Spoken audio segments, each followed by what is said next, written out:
What's the vibe today? Today I want to talk about limiting barriers, our self-limiting barriers, barriers that hold us back, that that prevent us from starting or continuing a journey in wellness or fitness or gaming or whatever it may be. I'm going to go into an example. Limiting barriers are thoughts basically that like I can't do this because of this. Like I think this is happening, or I need to wait for this specific moment.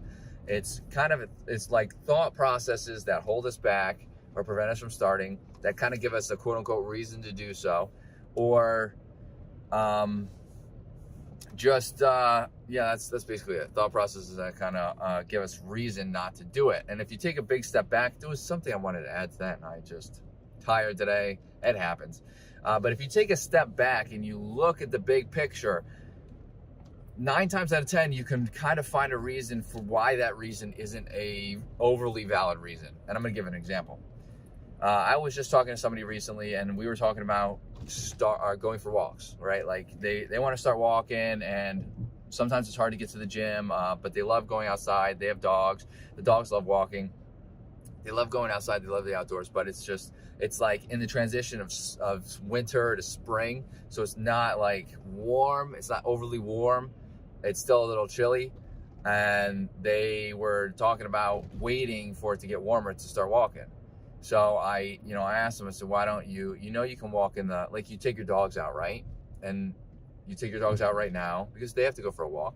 And even if it's chilly, you get back inside, you probably don't even think about the fact that it's cold because you take them out, right? That's kind of a limiting barrier that you're putting on yourself, that you have to wait until it's warm weather.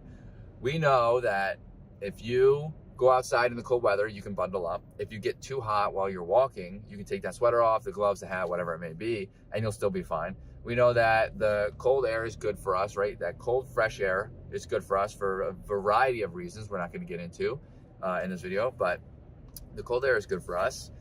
And we also know that the exercise is good for us. We're going to feel better doing it, right? We'd feel better going out in the cold, getting a little bit out of our comfort zone, than we would just, not going for that walk at all, and just staying home and doing whatever it is. And I think it's very important to take a step back and look at all these. So the person that I was talking to, after our conversation, they were like, wow, I didn't even realize that I was putting that barrier on myself. And it's very important that I was able to see that barrier, and I'm able to see that now because there's probably a lot of different aspects of my life that I am doing this with, right? And sometimes you don't even realize it's happening. You don't even realize that you're putting this kind of stop and kind of giving a reason that is semi-valid, but not really a like good reason to not do it at all. Like, this person knows that they can go out, go for a walk. It would make them feel better. They know the benefits of it. They very much enjoy it. They know they can't handle the chilly weather. It's not even like freezing weather.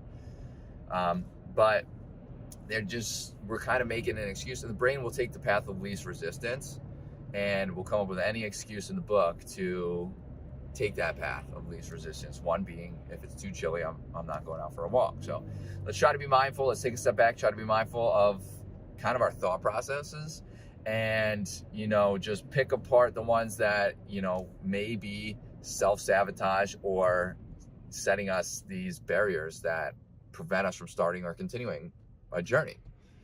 If you like what you heard in this video, hit that like button, hit that subscribe button for more content like this, and I hope to see everybody in the next video. Later, dreamers.